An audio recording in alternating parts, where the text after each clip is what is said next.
Foundations of Amateur Radio. Today I have a confession to make.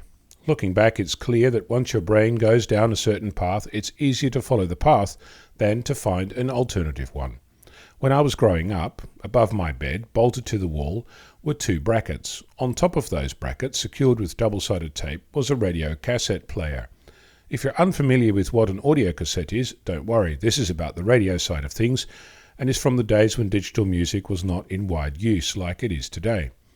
I used this radio to listen to local stations, both on the AM and FM broadcast band, and I managed to even get to the beginning of the FM broadcast band where the police radio happened to be at the time in the country I was living.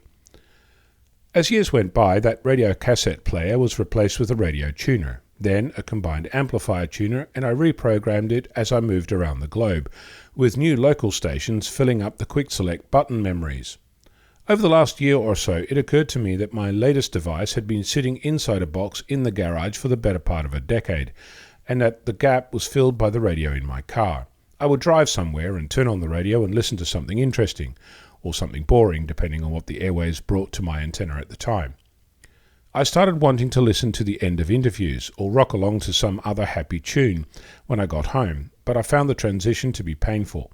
I experimented with streaming radio, spent hours looking for software, and currently the best I can do on that front is to have an app on my phone that streams a local radio station. You're likely by now doing one of two things. We'll get to the second one in a moment. The first one is probably going to be along the lines of, yeah, so what exactly has this got to do with amateur radio again?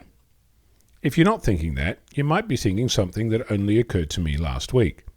Why don't you use your amateur radio and tune that to a local broadcast station?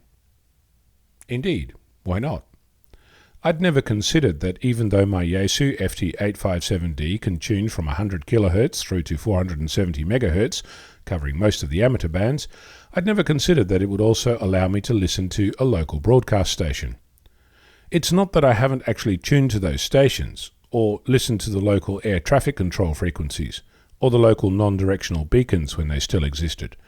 It's that those activities were in the context of amateur radio, along the lines of propagation or interesting signals, not background music or listening to an interview or a talkback station.